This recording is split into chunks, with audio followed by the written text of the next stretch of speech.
Buongiorno e buon sabato cari telespettatori, benvenuti alla TG di Videolina, vediamo subito i titoli di questa edizione. Arrestato dalla Guardia di Finanza il leader indipendentista Dodore Meloni, è accusato di frode fiscale, è iniziato lo sciopero della fame e della sete, me lo aspettavo, ha detto, quando ho annunciato la mia discesa in politica. Bentrovati e grazie per essere con noi. Dunque, come avete appena sentito, è stato arrestato stamane dalla Guardia di Finanza Dodore Meloni. Le Fiamme Gialle gli contestano una serie di reati fiscali legati all'amministrazione di società di sua proprietà. Il leader indipendentista ha cominciato lo sciopero della fame. Sentiamo il nostro Marco Lai. Indipendenza e basta. Stavo aspettando, solo che ho sbagliato il tempo, pensavo che fosse il 14. Il giorno dell'udienza a Cagliari, no? Se lo aspettava Dodore Meloni un provvedimento di arresto, lo dice chiaro davanti ai giornalisti. All'uscita del Palazzo della Guardia di Finanza, poco prima di essere trasferito nel carcere di Piazza Manno, il leader indipendentista è finito in manetta questa mattina, raggiunto dagli uomini delle Fiamme Gialle nella sua abitazione di Terralba, si è consegnato senza opporre resistenza. I reati contestati sono di natura fiscale, una frode da 7 milioni per la quale c'era già un procedimento giudiziario in corso.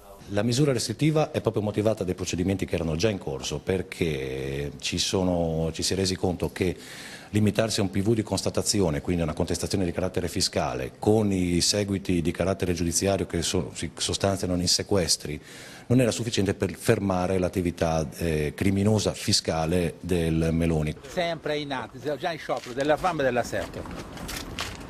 E non appare nulla che noi salvi. Cosa farete? Sicuramente intanto ricorso al Tribunale del riesame perché venga revocata la misura cautelare in carcere o quantomeno insomma, si possa essere destinatari di una misura più blanda. Anche se la richiesta non dovesse essere accolta, Meloni uscirà certamente dal carcere fra 6 mesi al compimento del 70° anno di età. Nel frattempo dovrà difendersi anche da 2 denunce per truffa e per avere rivenduto a scopo di lucro gli abiti usati che avrebbe raccolto col pretesto di destinarli a persone bisognose. Per Meloni le accuse hanno però tutte una matrice politica.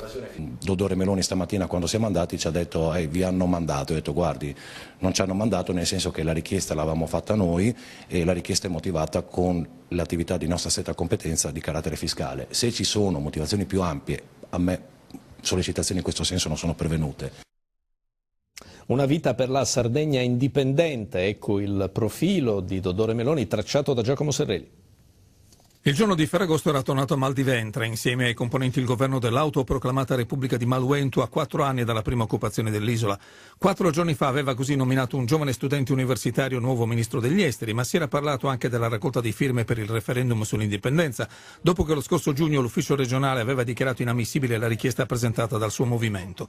Salvatore Dodore Meloni, autotrasportatore di Terralba, ha sempre sposato la causa dell'indipendentismo fin dai primi anni '80, quando la sua partecipazione al presunto complotto separatista tra attentati alla Tirrenia ed esercitazioni paramilitari lo avevano portato a scontare anche 9 anni di carcere.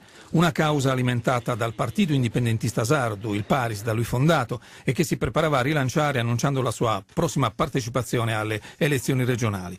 Ma più che per le elaborazioni teoriche e le riflessioni su un tema così complesso come il separatismo, Dodore Meloni si è imposto all'attenzione dei media anche nazionali, soprattutto per azioni dai toni pittoreschi e colorati.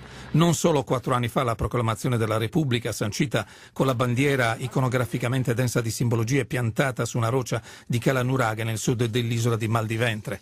Quella bandiera l'ha portata con un pugno di seguaci anche in cima al Gennargentu, a Punta la Marmora, tra gli scogli dell'isola di Serpentara in una improbabile annessione, al porto di Oristano per intitolarlo a Francesco Ignazio Manno. Alla soglia dei 70 anni d'età Meloni ha a cuore non solo l'indipendenza, ma anche una intransigente disobbedienza allo Stato centrale che spiega il suo arresto odierno.